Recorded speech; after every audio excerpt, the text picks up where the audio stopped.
This is Saturday Morning Mysteries. And we're your hosts, Alexis and Grace. Good Saturday morning, everyone, and welcome to another episode of Saturday Morning Mysteries, where we are your hosts. I'm Grace. And I'm Alexis. And today we are continuing our arc of the amazing Chan clan, a very fascinating 1970 Hanna-Barbera single season show that we've been loving, honestly. Yeah. It's great. I wish there was more than one season. Maybe this will be our petition to get like Cartoon Network, HBO, bring it back. Yeah. Someone out there. Yeah. Get it together. It's really Let's do good. I promise people will watch. Yeah. At least two. You're looking at them. That's what I meant. And today, Bird will be giving us, or be telling us another story of the Chan Brood's weekends with Dad. So, yeah, Alexis? Weekend with the Brood. These 10 kids, a dog, and their father. Yes. Yeah, another weekend with Dad. But before we jump into the weekend shenanigans, I do want to say that it's funny that just a couple of episodes back, or at least a couple of Grace's episodes back, she had to provide a little bit of a disclaimer about like general character depictions in the show, especially after we've been like hyping this show up so much for being so inclusive and like very appropriately depicting a lot of these people from different cultures. We're back giving that disclaimer one more time because in today's episode, if you go to watch it, if you come about it, go to watch it, you will see there's a few kind of like shaky character depictions based on where some of our supporting casts are coming from. It's like a nondescript nation, but like in your episode. So since it's nondescript, I'm not exactly sure which kind of like turban some of these characters are wearing, but I'm just going to go with pagri as well throughout the episode. And, you know, you see like armed guards wearing the super cliche, like open vests with the long sleeve tops that have like these poofy sleeves and like very thick, long beards and the pagris. And it's a thing. But aside from that, it's not too bad. It's really just the outfits that some of these folks are wearing. So sorry if you come about it and watch it and you're offended, but it's 1972 in America. I guess just be glad that there were brown and not only white people on screen. That's a good twist to it. Yeah. And sure. A good heads up, because we do in the videos like clip in images. So that's also why I would give the heads up. Yeah, it is funny. Yeah, being like in this nondescript country, they still manage to be racist. Slightly offensive. Yeah. And I guess I don't know, obviously in your episode you're about to do, but I'm thinking back on some of like the incredibly racist shit in Scooby-Doo, where like not only depictions, but like how they acted and what they talked about. So maybe just the animators of the show were racist, but the writers weren't as much because like, I think that's a fair assessment because nothing that these people say in this episode, or I really don't even think in your episode, definitely not, was like particularly, stereotyping or like offensive to a certain culture. It's literally just the way that they draw these characters. There's like one animator who was super racist, but it was the head animator, so he got away with anything. Exactly. He's like, you can't challenge me on this. He's the only animator, probably. Let's be real. We see see some of the continuity errors in this stuff. I think this was a one-man shop and like maybe an intern or something. You think the intern was being sent upstairs to get the cell animation from Scooby-Doo? Yeah. It's from one of your last episodes. Yes, for sure. So that disclaimer aside, let's talk about the Chan family's weekend with Dad. They are in this episode attending and watching like this Grand Prix style race in which a friend Wait, I'm of sorry. Is Grand Prix cars or horses? Cars. Okay, great. Thanks. Dang. I had race car race in here at first, but I was like, You're like, no, I'm it's gonna be like the fancy. actual. Yeah, exactly. And then, damn, still lost you. No, I'm so not fancy, yeah, sorry. car I don't know sports. races. No, never mind. I'm not going to say that. It's like, is it a sport? It is. People would be at my throat if they. Yep, true. Anyway, whatever. Go so on. they're at this Grand Prix style race. I think they're somewhere in America, but it's people from all over the world who are in this race. And one of the racers is actually a friend of Henry Chan, aka the oldest Chan child. So this friend, you may ask, who is it? Oh, just none other than Prince Harem of some foreign unnamed nation. Oh. Yeah, they never say what country he's from, but he is indeed a prince and is like very, very important in the political and governmental system of whatever country he's from. And yeah, like I said, Toss just so happens to be a good old friend of Henry's. A good old friend, they're 18. 18, I know, right? So Harem, he is like 18 or this young man, and he's got this like very thick, black, flowing hair and nice dark olive tone skin. And Henry claims to have known this prince for years. So, like, we can really only wildly speculate about how they know each other. Like, did they go to some fancy ass boarding school together? That's what I was going to assume for sure. Yeah. Or like, did Charlie solve a mystery or like some crime for his family who would have been like the Sultan or like the king, I guess, years ago, thus leading to a friendship between the two boys? I don't know. But it turns out that the prince is actually also scheduled to return back to his home country that same night so that he can sign some extremely important papers the next day.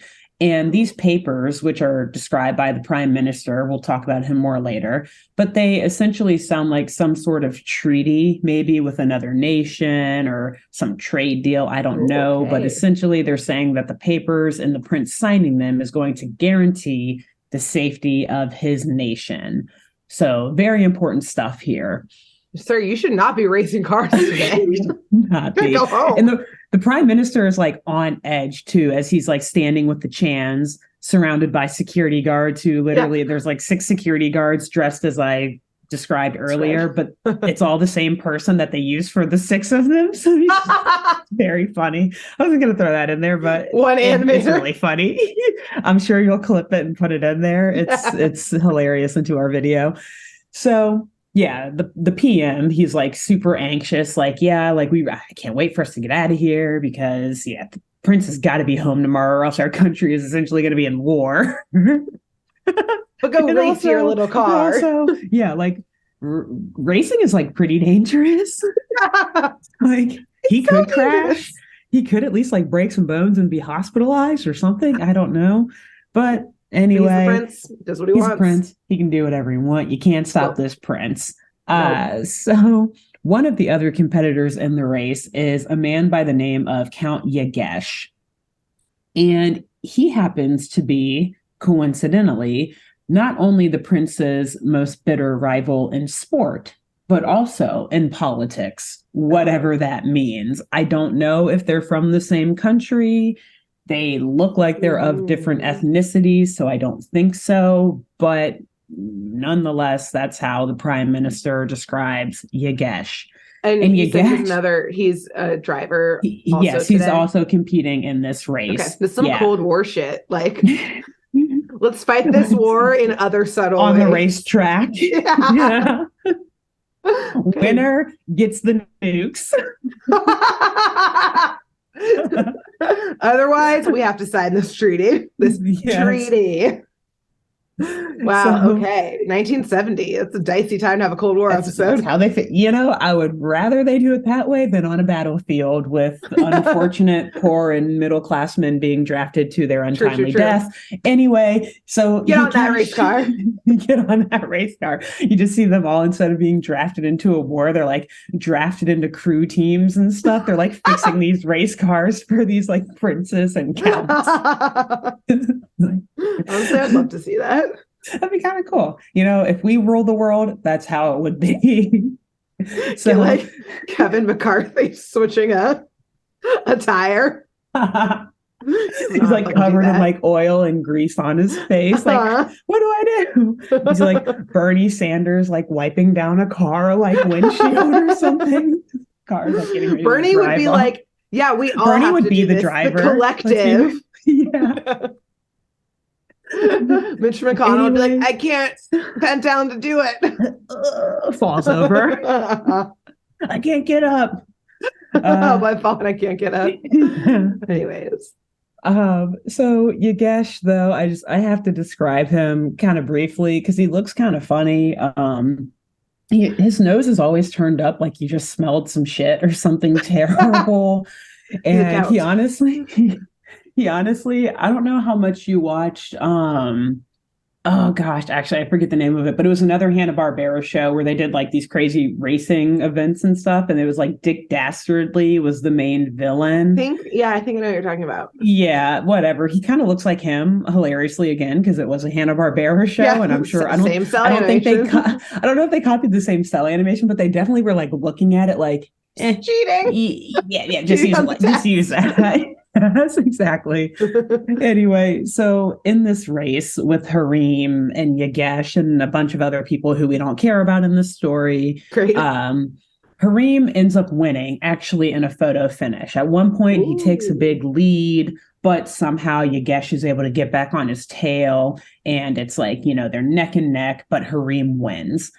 And so when Henry goes to congratulate Harim after the race, the prince just like walks right by him without even waving, without saying anything, almost as if they've never met a day in their life.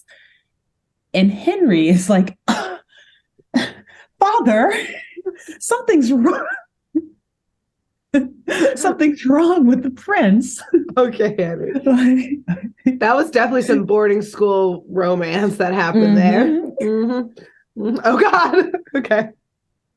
That was my other wild speculation. I'll get to that in a second. Yes. Okay. He's like so scorned by the fact that he didn't, at all respond to Henry's congratulations. Charlie's like, oh, it's okay, Henry. The prince is probably just tired. Like, it's all right. He just needs some rest. But Henry, he's like, he can't shake it. He's like, no, I think something strange is going on. Something's wrong with him, which, yeah, like, he gets ignored one time and automatically suggests that some sort of mystery must be afoot. But it does show that Henry and the prince are indeed pretty close friends if Henry is so off-put by the prince's actions, or perhaps past lovers who have been scorned. The bromance, at least, that has been ruptured. And so he told me he loved me before he got in the car, Father. I swear. And the cool thing, though, is like Charlie Chan would be totally fine with that, too. Like, he loves his kids 100%. No matter what, so he'd be very accepting. But it's so funny that you said that, because when I was watching it, that was my first thought, too. He's like, oh, my gosh, is this like a scorned lover? And the very next scene back at the hotel, I'm guessing it's a hotel. I don't know what country they're in. We just see the Chan clan doing like band rehearsal. But the song that they're singing, which again, super catchy, kind of slaps. It's like the lyrics are like, who done it, who went and stole my heart away. Those like weren't the original lyrics, but Henry changed them. Henry's like playing the drums, crying, like, you stole my heart. Just his tears splashing back up at him. Like rolling off the cymbals. So it was really funny, like hearing that song right after Henry seemed so heartbroken about something. Incredible. I mean, not incredible for Henry. It's very sad to see. Incredible writing, though. Yes, incredible writing. But as they're in there practicing this pretty catchy song, the band is interrupted by Haji, the prime minister of Prince Harim's country. He's knocking on the door ferociously, and someone opens it for him. I think maybe Flip or something. And he is like, please, I need to talk to your father immediately. It's an emergency. And Charlie walks up to him and says, well, what is it? Well, what's going on? Everything okay? And he tells Charlie that the prince has gone missing, coincidentally, only hours before he's set to sign his country's vitally important security papers. And the prime minister noted earlier that there are definitely others around, or at least in the world, who do not want the prince to sign these papers. Mm-hmm. So, while the Chans vindicated right now, like, oh, he wasn't ghosting me. He was kidnapped. Wonderful. He was kidnapped, exactly. He knew something bad was going to happen. So while the Chans are investigating the supposed crime scene, aka like back on the race course and at the garage where Harim's car is parked, and I guess is being like upgraded, whatever, a race car drives by, like the garage doors open and they're in there just like talking to the crew team, talking to the prime minister and the security guards, etc. And they see this other race car drive by, and it's driven by what looks like a man in like a black balaclava, like those the masks that fully cover your face and like come down to the neck or whatever. This guy driving this car throws out actually one of Prince Harim's scarves right towards the Chans, and they walk up to it and notice that a note is attached, and the guy in the race car just like speeds away. So very sus. And this note says very clearly, do not attempt to call police. The prince will be released unharmed in 48 hours. So while Charlie is looking closely at this note, Scooter pulls out a magnifying glass and he like leans down and examines the scarf closer, noticing that there's something written on the bottom of it. And so Charlie, he picks it up from Scooter and he's like, ooh, good eye, kid. Like, man, you guys are actually learning a thing or two finally, like halfway through this first season of this show. And it's the 6-year-old. Exactly. It's the youngest of all of them.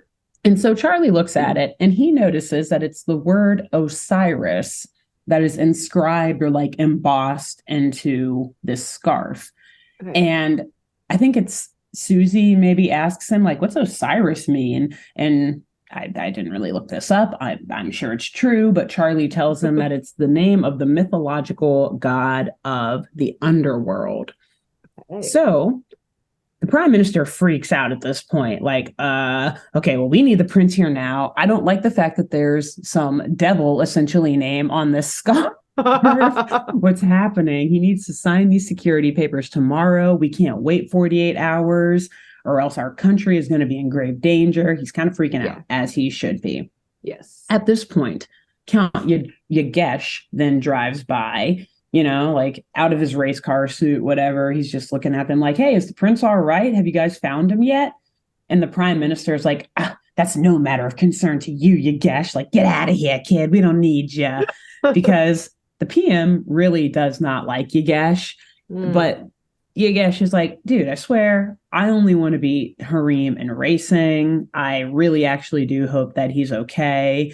Whoa, like this is like an 18-year-old kid and Yagesh looks like a 50-year-old man. So it's like, why would I like, no, I have nothing to do with this. He tries to assure everyone. But as Yagesh walks or drives away, the prime minister is like talking to the Chans, like, don't trust him. Don't listen to what he's saying. He's not to be trusted at all. He's clearly the prince's biggest enemy. And Charlie's like, well, to be fair, I don't think we can trust anyone in a situation like this. And so this is when our kids all split up into their various groups. We're going to start with group 1, which is Tom, Alan, and Nancy. So they're back at the hotel, and Tom and Alan posit that the prime minister may himself be behind the crime, which, sure, okay. But what sort of country at risk? Yeah, like, do they know something? Like, are they geopolitical experts? And like, they know that there's something going on in whatever Nancy unnamed knows. Country. Nancy pushes back, actually. She's like, there's no evidence suggesting like that the prime minister has anything to do with this. So like, good for you, Nance, because we all know that she is in fact the criminal mastermind behind all of this. As always, you can always count on want Nance. That peace treaty signed. Money or war is money. Nancy wants exactly. or actually it's like this country is known for some export of her, like one of her favorite foods or spices or something. Like, no, if they sign that treaty, they'll have too much control over the spice, and I need it. Oh my God. I was about to just go down a Dune rabbit hole because you said the spice. The spice. That's what it's all about. And who has control of the spice? Yeah. All right. Anyways, well, we're just going to stop is, while we're ahead.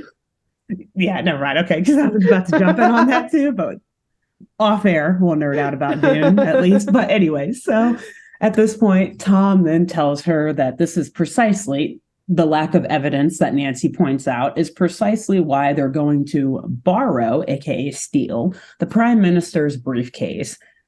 As evidence of his culpability is sure to be found in there, which means that these kids are quickly crossing the line into international criminal territory. They need to watch quickly. Out. This is quick. So no hesitation. None. Like, yeah, we're just going to steal this prime minister's briefcase that clearly has very privy security documents in it. No big deal. Yeah. It's cool. Whatever. So the trio concocts a plan to borrow the briefcase where they essentially like set off a smoke bomb. And while the prime minister's distracted, they like swap out his real briefcase for a fake briefcase that they have. And then they just run away with his actual briefcase. So they start executing the plan. And after running away with a briefcase, they send Nancy in to get the briefcase. That was their first mistake. She runs away. She goes back to Tom and Alan. She shows them the briefcase that she switched out. So she thinks, but they opened it up only to realize that somehow Nancy effed up the whole thing and somehow ended up with the same suitcase or like briefcase that they were trying to plant on the prime minister. So I don't know if she like put it down and like tripped or something. It was like, oh no, wait, which one? Classic Nancy. Classic That's all we could say. And so they're going through these papers like, oh, this is the wrong one, Nancy. This is our suitcase. And that pretty much ends their investigation. Well, we'll call it a day. And at the end of the day, they may have had the intention of committing a very, very dangerous international crime, but they didn't actually carry it out. So yeah, Nancy their was record like, is still clear. I don't want to get caught for something stupid like this. I'm going to accidentally grab the wrong one to appease my brothers, but I'm not going down for this. Nancy's in on it with the prime minister. And she was like, oh shit, I'm just going to pretend I got the wrong suitcase. But in reality, I can't give up the prime minister because our whole plan will be foiled. Exactly. Oh no, I tripped. She's like kicks one over to make it sound like she trips. Yeah. Never actually let go of the one that she had the whole time. Yeah, here you go. Whatever. I think this is it. They're going to think I fucked up regardless. So I might as well. Yeah, fuck it. Here you go. Oh, Nance. Mastermind. So that ends group one. Yeah, criminal mastermind Nance. Always. So group two, hilariously, is Flip, Scooter, Mimi, Anakin, Nancy. Oh.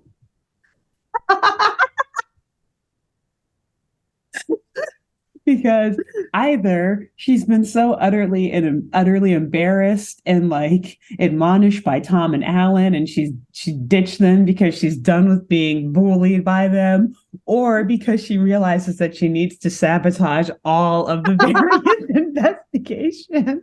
That one. She's like, this first one got done in 5 minutes. Great, I can move to the next. I can beat that. New PR. Let's ruin this 1 and 4. Nancy, the kingpin. Flip is pretty much in charge of this group, the young kids.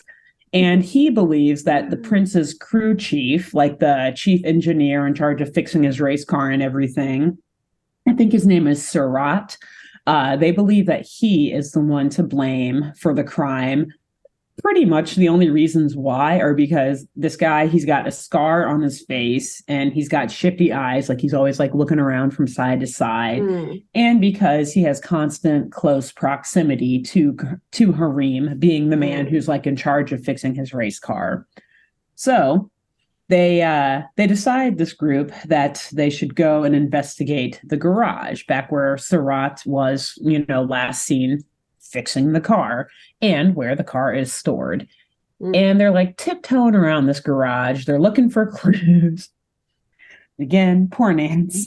Poor Nance. I knew it. So you said tiptoeing and sneaking. I was like, no, they're not. No, they're not. 3 of them are. One of them certainly is not, though. She like immediately just starts tripping over all of these things, causing a ruckus, like making all this noise, forcing Flip to flip out, freak out. He's like, shh, you gotta quiet down. You're gonna get us caught. Why are you making so much noise?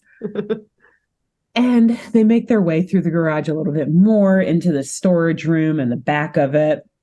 And this room is filled with like wooden crates and large boxes just stacked up on top of each other. But as the kids are asking each other if Prince Harim is in the storage room, like, hey, do you see him over there? Is he in here? They somehow miss a very large, tall man wearing like a full race car suit with a helmet and goggles. So we don't know what he looks like. Ooh, but he's like creeping behind one of these stacks of boxes. And of course, when he sees the kids walking through the room and like exit the storage room, he starts like laughing, like very menacingly. I don't like that. And either. It would be very scary. Again, considering the oldest one here was like 9 or 10 years old. Exactly. So as the kids keep making their way through the garage, someone kicks over a can or something, making a loud noise. And of course, Flip turns around, accusing Nancy, like, stop it, Nancy, you got to be more careful. But Nance, oh, poor Nance. At this point, she's had enough shit from her siblings, and she stands up for herself like, that wasn't me this time. Yeah, and Nancy. She turns around, and she's like, it was him. Oh, God. To this large, shadowy figure in a full race car outfit, covered face with a helmet and goggles, standing right behind her. And very reasonably, the kids all freak the F out, wondering who is this strange, large man. And they just scatter, hiding all throughout the garage as the man is chasing them around like one by one, which 10 out of 10 would be absolutely terrifying. Yes. As you noted earlier, being chased by anyone, let alone someone like in a full suit who like you can't ID. Yeah. So they finally, after just probably like destroying this garage, knocking a bunch of stuff over and running up into like the rafters and stuff, They finally get away from this extremely terrifying, creepy man. And as they're running out of the garage, they then see Surat, the crew chief, working on one of the cars near the entryway. I guess he didn't hear them legit being threatened and chased around this garage and also breaking they didn't everything. See him when they walked in. Maybe he came in after them. I don't know, but it's like it's a garage. Like it's not that big. Like you would hear him at least opening the door. Whatever. Flip tells Surat, though, that they were just in there looking for Harim, and Surat's like, well, you're not going to find him here, but you're friends of his, so, like, you guys can always stop by if you want to, like, learn about cars and stuff. Oh. It's like, so polite. Yeah, he's being very nice and, friendly to these kids who just literally destroyed everything in this garage. Because he hasn't seen it inside yet. That's why he's so nice.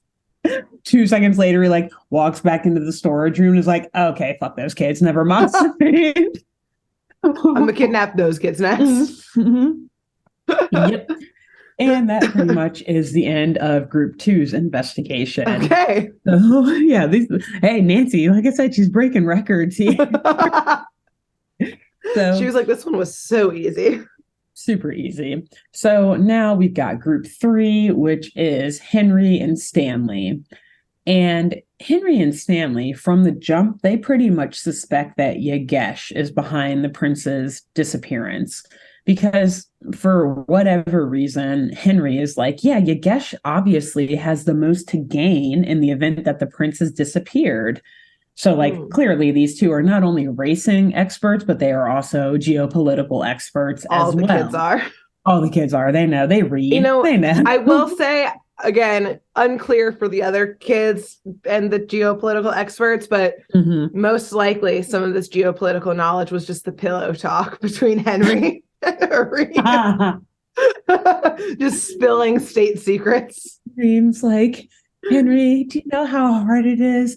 Yagesh has hated my father for years now. He thinks his son has the rightful claim to the throne after, and it's just so hard. Henry just rubs his hair. It's okay. Exactly.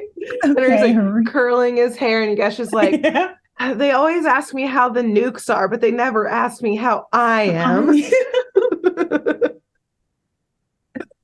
Everything is exports this, tariffs that, but it's never just, what movie do you want to see this weekend? And then Henry says, Harim, what movie do you want to see this weekend?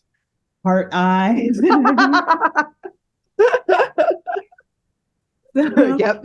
Anyway, clearly knowing all of the political going-ons of whatever this unnamed country is, Henry is positive that Yagesh is the one to blame here.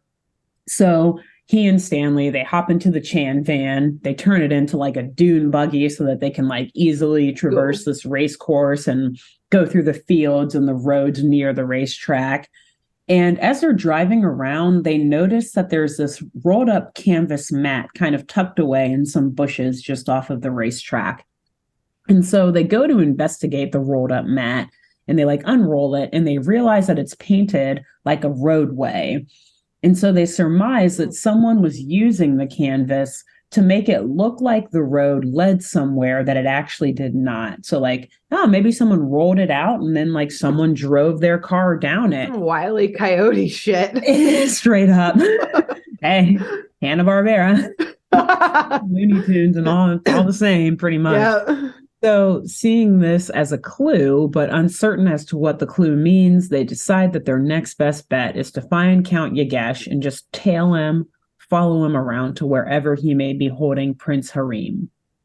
So to be safe and to make sure that Yagesh doesn't recognize the boys on his tail, they turn the Chan van into a diaper service truck, which, by the way, wasn't there a diaper truck in one of the episodes of Darkwing Duck that we did? I think there was, because I got confused by it. Yeah. Were they like very popular from like the early 70s to 90s? Like, did people just have diapers delivered by trucks to their houses? I feel like it was never a thing, but who knows? Who knows? We weren't alive back then, so Exactly. We don't know. We'll ask our parents sometime, or if you're listening, Mom, Dad, anyone, drop it in the comments. Was that a thing when y'all were growing up / right before we were born? We're not going to look it up. You tell us. You tell us. So Yagesh, he takes off, I think probably from the hotel or something, in his race car. And he's like got the helmet and everything on, like speeding out of there. Always got to be ready, I guess. Always. And the boys take off after him in this diaper delivery truck. Naturally. But because Yagesh is in a legit race car, he's going way faster than this truck can, and the boys start to lose him. So they turn the van into a race car as well. And right from the start. Exactly. But also, like, imagine if Yagesh saw this from like his rear view mirror. We're like, not subtle anymore. Yeah, not at all. They're like, screw it. We're already out here. We got to keep up with him at any cost. Henry's lover is on the line here. Yeah, Stanley's like, stay under disguise. And Henry's like, there's no time. No, there's no time. Execute Chan plan, whatever. Turn it into a race car. Yagesh is like, what the fuck was that? That was just a diaper truck. Anyway, so a high-speed chase begins, Obvi. And the boys, though, they're just not as good of drivers as Yagesh is. They lose him again at a fork in the road, and it leads them to this old, massive, like wooden house looking kind of building that's on the edge of some cliff. I have no idea where they are, but they assume that this must be the place where Yagesh is hiding Harim. Oh, okay. So of course they waltz right on in and start searching. Good. They don't knock or anything. Very good. And when they walk in, they see what they think is a guard standing off towards the back of the house. So naturally, they like run up and tackle this guy, or what they think, like trying to hold it down for questioning. They're like super into action here because they don't even like, no questions asked, don't even take a second to think about it. Because once they like tackle this thing, they realize that it's just a coat rack with a coat and a hat on it. Henry is blinded by his love and his pain right now. He doesn't have time to stop and ask questions. Mode. Exactly. He's like, I'll tackle anyone who's in my way. No questions asked. On site. Instant assault and battery if this were a person, though. I'll do anything for my love. Yeah. We also have no clue if this person, if it were one, has anything to do with what's going on right now. Yeah. But inanimate objects. Exactly.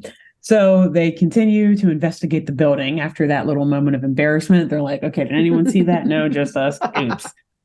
And they find themselves hiding in a dumbwaiter. It's a long story, but like, shenanigans. Shenanigans, exactly. They see a cat, the shadow of a cat. They think it's like a lion or a tiger or something, but it's just always get scared by cats. I don't. Yeah, where is Choo Choo when you need him? Right. Truly. I actually have no clue where Choo Choo is in this episode. Anyway, yeah. So Choo Choo's a dog who's scared of cars. He's not in this episode. Also, like where's Susie? Hiding in...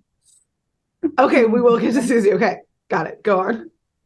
Let me finish. It's literally after this next line that I'll mention it, and it's So anyway, the dumbwaiter. It takes, as per usual, we're on the exact same wavelength. The dumbwaiter that they're on, it takes them down a level, and when it opens, they realize that they're actually just inside of like an Indian restaurant in which Count Yagesh is just like sitting reading a menu to order his meal. So they like pop out of the dumbwaiter, and Yagesh is like, "Oh, what are you guys doing here at the whatever Indian restaurant?" And they're like, "Oh, nothing, just like checking out the area." And then they just like book it out of there through the dumbwaiter. Yeah, like no questions asked, don't mind us. And this ends their investigation. And yeah, at this point, then we have group 4. Actually, I'll say okay. Group 4 is all of the Chan clan. Like they all just get back together at the hotel. And this is now the first time that we see Susie and Anne as well. I believe. I forgot about them. Yeah. Sorry, Jodie Foster.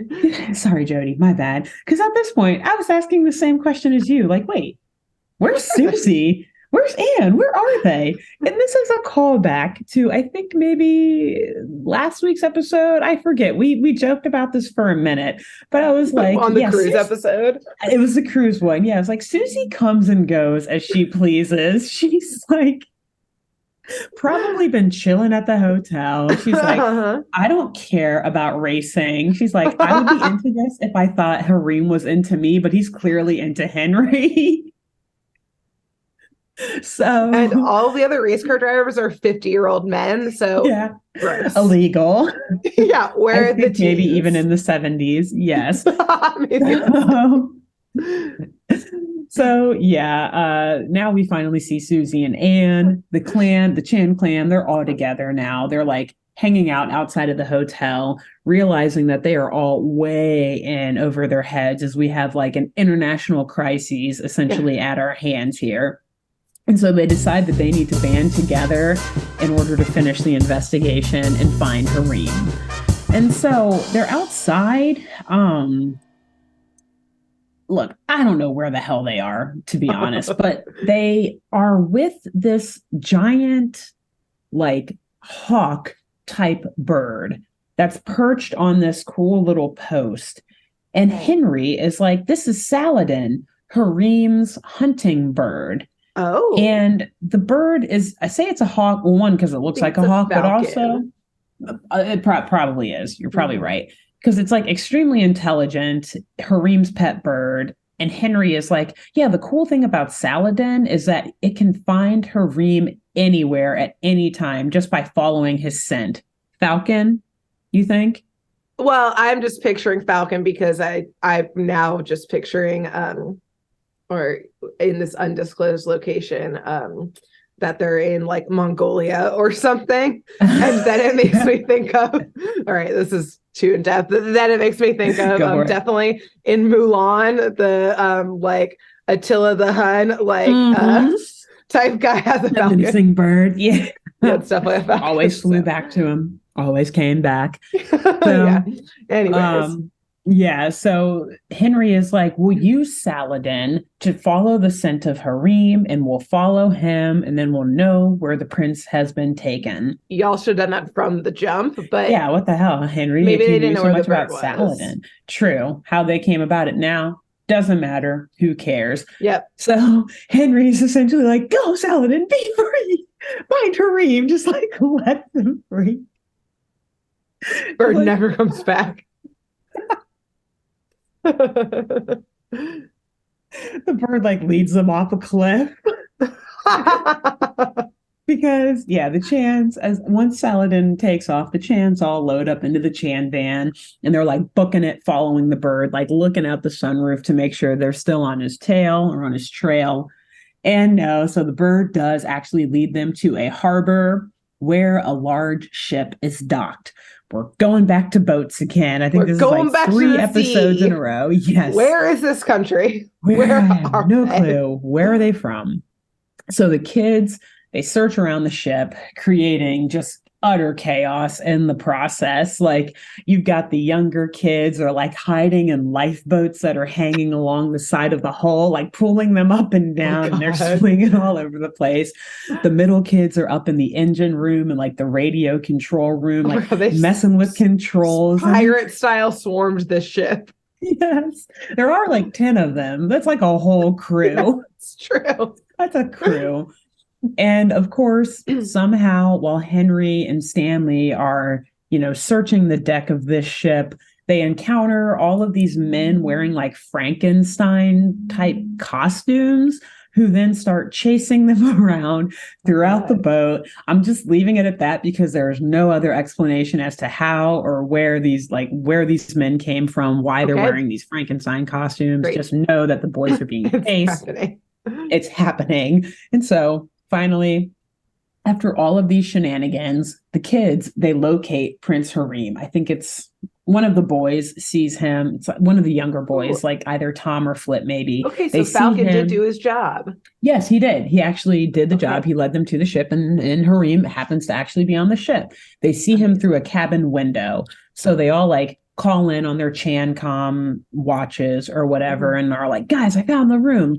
And so they all group together and just bust into this cabin. And Harim is like, what is going on? What's happening? And shortly after they run into the cabin, Charlie Chan enters behind them, telling them that indeed they have executed a very fine rescue plan. And Stanley is just like, well, Dad, how did you know to look for Harim on this ship? Because, like, we had Saladin. What other clues could we have missed? And Charlie's like, well, I just followed the word Osiris, which, as I mentioned before, was on the prince's scarf. And he adds that Osiris is the name of the ship they are on. So some easy, reading would have helped. Exactly. Just read and look up things. I don't know, like Google Osiris. Don't just look at the first search. Yeah, right? Yeah. So outside of the cabin, as the Chans are talking to Harim, we see another man dressed as Prince Harim, who looks exactly like Prince Harim, tiptoeing away, trying to sneak his way past the Chan family. He's like, shit. They're on to me, get out of here. But they turn around and see him just in the nick of time and chase after him. But Henry's like, well, no, better idea. Saladin's going to get him. Because I guess not only is this bird able to find Harim wherever, but he's also like his protector. I don't know. Pretty badass, actually. That's kind of cool. It is actually. It's super cool. Birds are awesome. What can I say? This guy. toss. He low-key kind of does, because when the Chans run outside, they just see like the imposter laid out on the ground, and Saladin is like resting on his chest. So like in reality, you know that bird's talons are like in the man's skin, like holding him down, just puncturing his lungs as they stand there. You see like blood like dripping out, and bird's like poking at his face. He's not actually, but in real life, like this bird would be like poking at his face. Oh he's like, who's this man who looks like my owner, but clearly does not smell like my owner? Imposter. Wow, what a good boy. So the Chans, Harim, and the Prime Minister, they all make their way down the boat deck to see who it is impersonating Harim. And Charlie, he pulls off a mask. And Grace, I'm going to ask you now, who do you think is the imposter? I think it's Yagesh.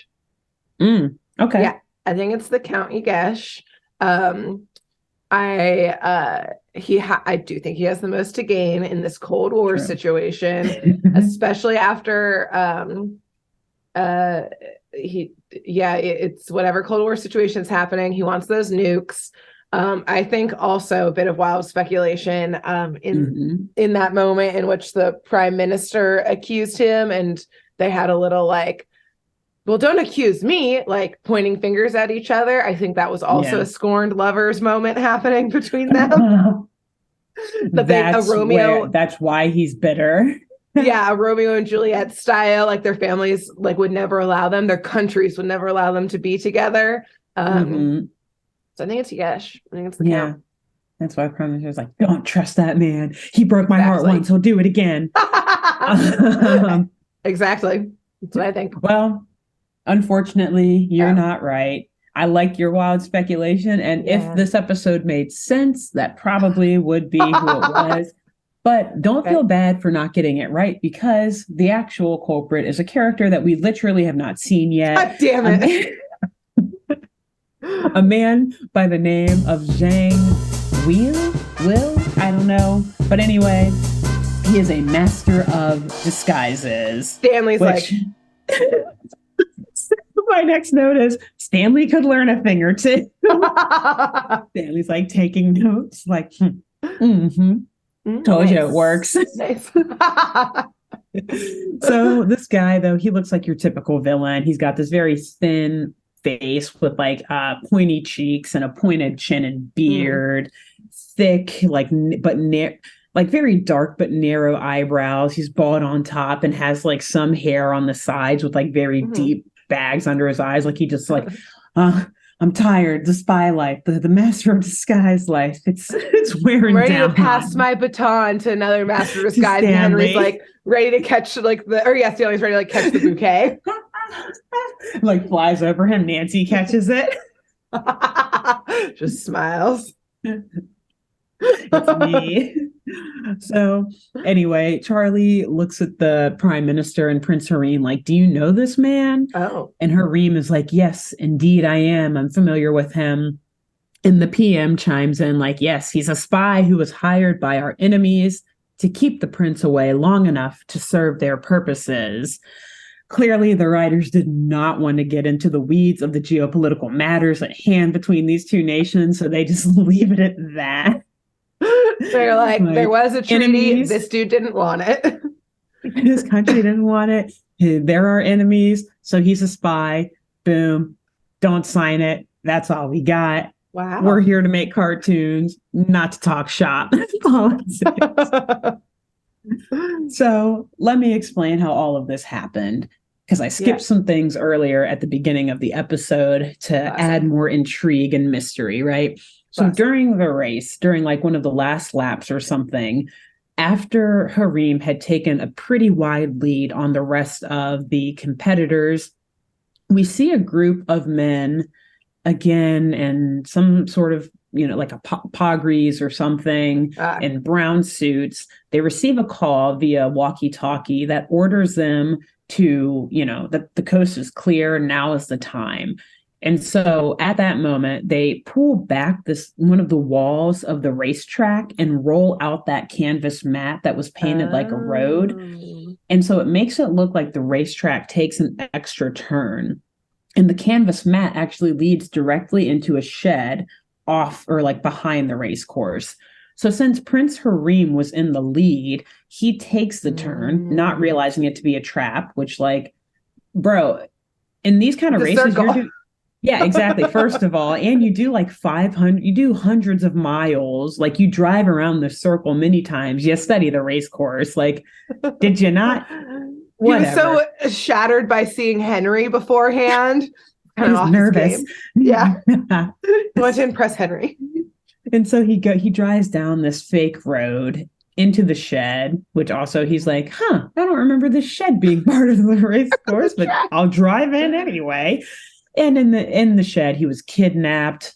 Jean-Will then put on the mask and Harim's clothing and whatever, hopped in Harim's car, taking his place in the race, went back out onto the race course. And the co-conspirators then rolled up the canvas mat and closed that wall off of the race course that they had opened up. And so it looked like the race course was normal again. And that is also the point where Yagesh was able to close the gap so much in the race. And that explains why Henry was ignored when he congratulated Harim after that epic win. Spy didn't do his research. Exactly. Henry was also like, see, I knew it. He would never not hug me after a race like that. So after the rescue and back at the race course, everyone's happy again. Harim can go and sign these papers. But before he goes back home, I guess, I don't know, maybe they faxed him the papers or something at this rate, because they're still just chilling in whatever country they're in. The prime minister's like, let's go. We gotta get the fuck out of here. War is breaking out. The nukes are pointing in the air right now. Russia's on the line. God. So, no, Harim, though, he's just like letting Alan drive one of his race cars around for a test drive. Yeah. And Anne, though, she's on the side, like, really wants to try it out. And she asks Harim if she can take a go. But Harim is like, yeah, I don't know. You'd better ask your dad. And Charlie is 14. Like, yeah, 13. Or 13, maybe. I don't know how to drive. Yeah, do you? But Charlie's like, nah, I think you'd better not. And like, sorry. And like, there's a whole B plot to this episode that I didn't get into. But Anne is essentially like, super feminist, like female power in this, like saying, I don't understand why women can't be drivers too. And Alan and Tom are like bullying her, like women can't be race car drivers, whatever. And so Anne is frustrated, like, well, Dad, you let Alan drive because he's a boy. Yeah. And Saladin. And right as she says this, because she's like quoting Saladin too, by the way. Casual. Yeah, I don't know. He's just like perched on her arm. He just like squawks right when she says this. And she's like, well, he's a bird, or he's a boy bird. He doesn't know anything. And yeah. And then that's the end of the episode. Wait, she doesn't get to drive? No, she doesn't get to drive. She's like 14. She's 12. And she's a girl. She can't drive a race car, Grace. There'd be some type of like, you're right. No. We were being sexist. Go ahead. No. Why would they have a happy ending? No, I'm joking. Everyone's like, Harim's got to catch a flight now. Bye. Bye. Sorry. Car's off limits now. They like boot Alan out. Like, sorry, kid. Got to go. Yeah. And that's the end of the episode. Wow. Which, also, just as another side note, like, Charlie clearly had the mystery figured out, like, from the first clue. As soon as he saw the scarf, he was like, Osiris. Oh, yeah, that's a ship at the harbor. Well, yeah, I'll go there later. I'm probably just going to, like, go take a nap at the hotel, and we'll figure this out, and we'll get Harim in a moment. And then, like, when he pulls up to the ship, he sees his kids, like, hanging off of the lifeboats on the side, running around the ship deck. And he's probably like, Jesus Christ, what were they doing? Here's the thing. Being a single parent is hard. And he needed some damn peace and quiet from sharing a hotel room with 10 children. He was like, this will keep him entertained for at least 6 hours. I can go take a nap. Surely they won't like destroy the ship or anything, or commit international crimes. Yeah, they're not gonna like get into too much trouble. Like this is my time to get some rest. Me time. Oh, Charlie. Oh no. Should have paid time. Susie to watch after those kids or something rather than Susie was also taking a nap. They like both see each other in the hotel room and just like knowingly look at each other of like, and go off to their rooms for a nap. Yeah, like, okay, see ya. Yeah, we'll take care of those kids later. Yep. I will say with this episode, for even though the fact that like we never saw that character until that moment, that is actually possibly in all of our episodes we've done in this show, the like plot that makes the most sense, in the sense that like, yes, it is an international spy trying to keep a peace treaty from being signed. It's not and some not like the prime minister of the prime country. minister, the mechanic. Like it's not like some like outrageous plot line. It's just like, oh, we didn't see him before, so it doesn't make like sense in the how these shows are laid out, but in actual like in real life, yeah, this is a spy who was trying to they kidnapped the prime minister to not have this peace treaty get signed so that war can break out between their countries. Like, exactly, this actually is the most logical episode. Like with the whodunit. Yeah, that makes sense. Yeah, that's pretty much how it would go. And with it being like this massive conspiracy, like I said, there's a large group of people on the racetrack who are like on walkie-talkies, pulling back the curtain, whatever, rolling out that canvas. Like this was like a very terror group. Exactly. Like this.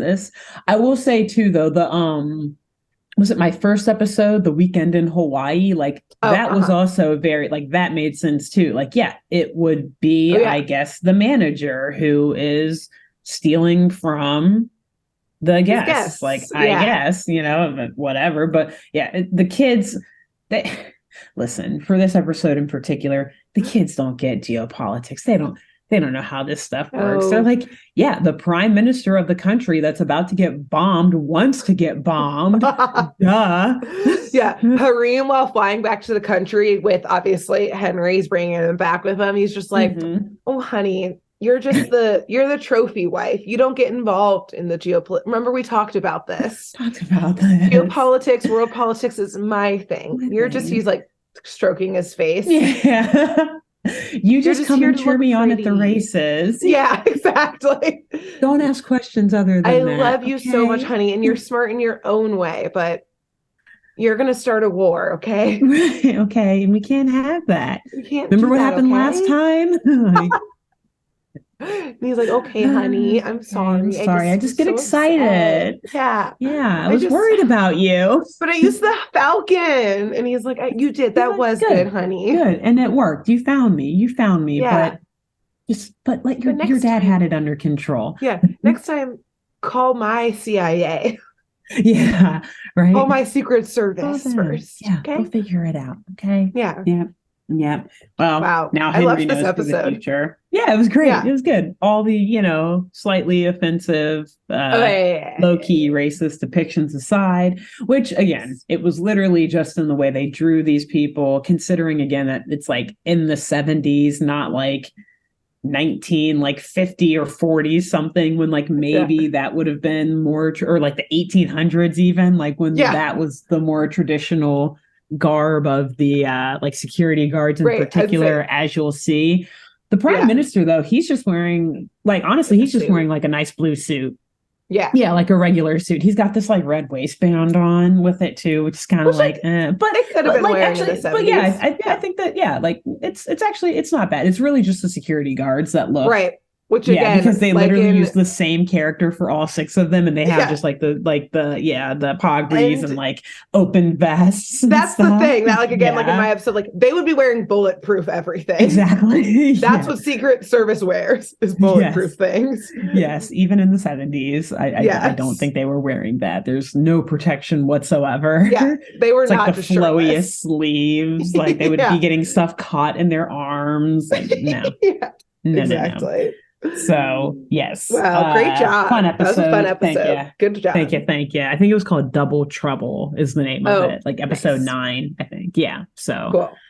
Good work. Yes, so thank you, and of course, as per usual, we will be back with yet another episode of the Amazing Chan and the Chan Clan, and I cannot wait. We are getting close to the end of this, we'll see what happens in the next couple of episodes, and it's been such a fun find, but until next week, Grace, who should they tell about this podcast / vodcast?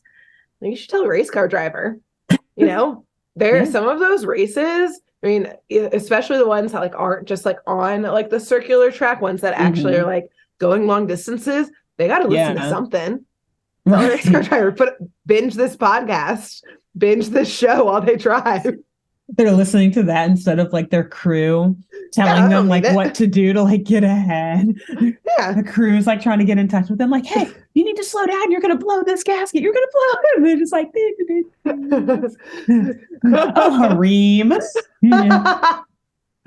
God, I would never get fooled by what's this turn? Also gets kidnapped. Yes. So yeah, tell a race car driver. And who else? And then also tell the crew chief, I guess, which I had to read about. Also not listening, which I had to read about them for this episode because I was trying to figure out like what Surratt's role in all of this was. And like, there's like the whole mechanic team that like fixes up the car and like advises the racer on what to do and how to like win the race and stuff. And the crew chief is the head honcho of the mechanic team, whatever. Yeah. So tell him too.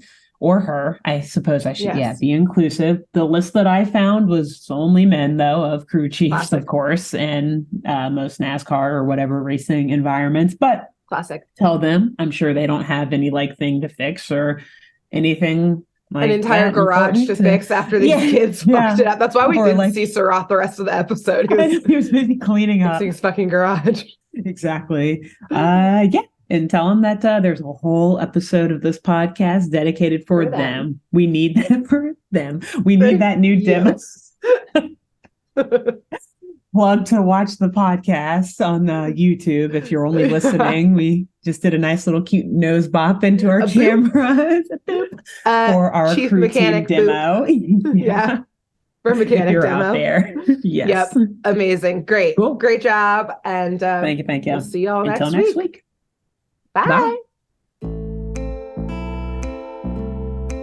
Thanks for tuning in to Saturday Morning Mysteries. If you enjoyed this episode, please share, rate, review, leave us a like, and drop a comment. We post episodes every Saturday and bonus tune tangents whenever we feel like it. So please subscribe so you don't miss the shenanigans. And if you want to follow us on YouTube, click the bell under the YouTube subscribe button to receive notifications when new videos are posted. And if you want to subscribe to the podcast, we have no idea what you're listening to us on, so just hit the big subscribe button on whatever app you're using. We believe in you. Give us a follow on Twitter and Instagram at SatmornMist, all the abreves, and let us know if you have any episode or show requests by emailing SaturdayMorningMysteries@gmail.com. Thanks to Jenna Kendall for the logo design and to Ava Sakiki for the music used during this week's episode. See y'all groovy kids next week on Saturday Morning Mysteries.